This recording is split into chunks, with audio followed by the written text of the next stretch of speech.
sector ha ido desarrollándose un poco a la par de biocultura. Biocultura ha sido no solamente un escaparate, sino que ha sido el motor de arranque de muchas de las empresas que ahora mismo están en el sector ecológico y, bueno, y sobre todo es un lugar de encuentro, un lugar de intercambio de experiencias, yo diría que un lugar que te anima a seguir adelante también, ¿no?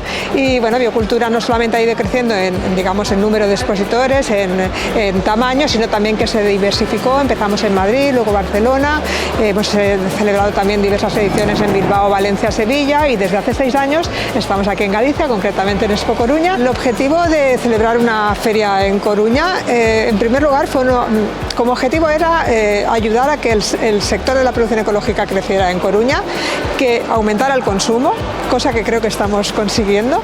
De hecho, bueno, Galicia yo creo que ahora mismo en consumo está casi de las primeras comunidades autónomas en porcentaje. Así es que, bueno, pues ese era el objetivo principal y sobre todo hacer divulgación de estas formas de vida más sostenibles. Biocultura, pois é a sexta edición esta.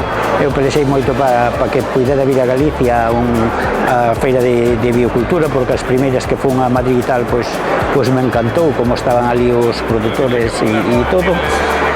Despois de moitas conversas con Ángel Esparra, coa de biocultura, pois se decidiu vir facer unha biocultura aquí a Galicia. A situación que preferiron foi a Coruña, un pouco por o aeroporto, por as infraestructuras, e era para facela cada 2 anos. Se fixo un ano que estuvo bastante ben, se fixo despois aos 2 anos e debido ao éxito se empezou a facer todos os anos. E eu creo que isto que é moi importante, sobre todo para as producións pequenas que están máis indefensas nos mercados. É un escaparate onde poden vir enseñar o seu produto, dalo a degustar, de camiño poden facer venta, que é o que queren estes produtores pequenos tamén, facer un pouco de caixa de camiño que veñen á feira. E, bueno, en resumida, eu creo que hai que seguir apostando porque esta feira sigue existindo aquí en Galicia, porque para a produción é moi importante. Para nós, bueno, un evento deste tipo é para que todos os produtores teñan un punto de encontro, que se den a coñecer as novidades que hai no eido da produción ecolóxica, que entre eles tamén fagan corpo e tamén, por que non, achegar, neste caso na cidade da Coruña, ainda que está extensible a todo Galicia, achegar aos consumidores que poden coñecer, probar e degustar este tipo de produtos, que se podan identificar con eles. Biocultura é o escaparate que temos hoxe en día en Galicia, non? Realmente é unha feira onde o noso sector ecolóxico se xunta e pode amosarse, non? Claro, evidentemente os expositores poden ir a outros sitios individualmente ou en grupo, pero digamos o escaparate máis grande que temos é este. Entón, temos que aproveitalo para amosarnos e para que se nos vexa. Biocultura como evento que está en toda España, en este caso na Coruña, permite ao consumidor achegarse directamente aos produtos e mercalos, non? Porque esta é unha feira para consumidor final.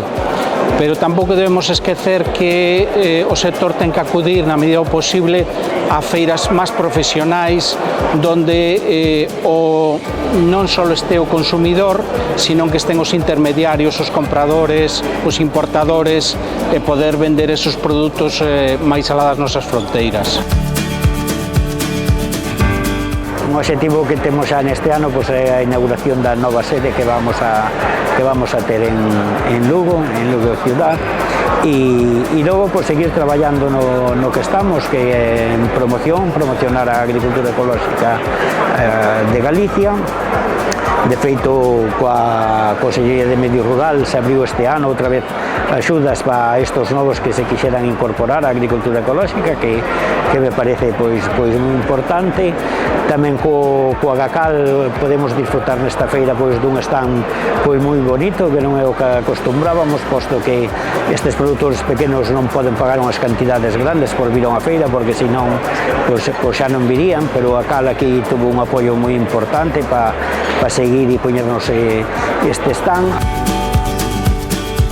Un dos obxectivos máis que próximo, digamos que inmediato, pois é intentar conseguir que se cresta da ola na que nos atopamos no volumen de certificación, pois que podamos ser capaces de incrementar, se cabe, moito máis ese nivel de certificación ecolóxico. Somos conscientes nos últimos anos que hai unha conciencia cada vez maior dunha alimentación saudable, de ter hábitos de vida saudable, entón, bueno, a importancia dunha alimentación, da educación, da formación no eido alimentario desa saudable, pois, bueno, creemos que é importante dar ese apoio e ese empuje para que podamos incrementar ese volumen de certificado de producción ecolóxica. Sobre todo que nos interesa darlle visibilidade ao noso sector produtor, que se vexa quenes somos, o volumen de xente que hai, eso penso que é máis importante, máis que, digamos, que ter unhas ventas un poquinho máis grandes ou máis pequenas. Penso que o máis importante é facer marca e que se nos vexa. Eu creo que a acuicultura ecolóxica ten bastante recorrido para medrar. Por un lado, agora mesmo temos as bateas de mexillón, que incrementaronse moito, estamos xa en 200 bateas aproximadamente. Temos tamén o cultivo de algas e a extracción de algas, que vai a medrar máis nos próximos anos, porque hai unha demanda crecente dese tipo de produto. E ainda nos queda toda a acuicultura de rodaballo e lenguado, que poderemos incorporar no futuro, o cal eu creo que si vamos a medrar nos próximos anos e sobre todo ir adamando o consumidor que demande esos produtos. A propia Axencia Galega de Calidade Alimentaria, como non podía ser de outra maneira, somos uns firmes defensores destas certificacións de calidade como a do Carega. Ao fin e ao cabo, o único que nos pode garantir a autenticidade, a exclusividade e a orixe dese produto como ecolóxico, como na feira na que estamos, é que podan dispoñer dese selo de agricultura ecolóxica e esa certificación. El año próximo volveremos a repetir Galicia, Barcelona y Madrid, que son las tres ferias que ahora estamos celebrando anualmente. Y bueno, como asociación pues tenemos en mente pues otros proyectos, porque pensamos que no solamente hay que concentrar la actividad en los 3-4 días de una feria, sino que el resto del año hay que seguir comunicando y divulgando.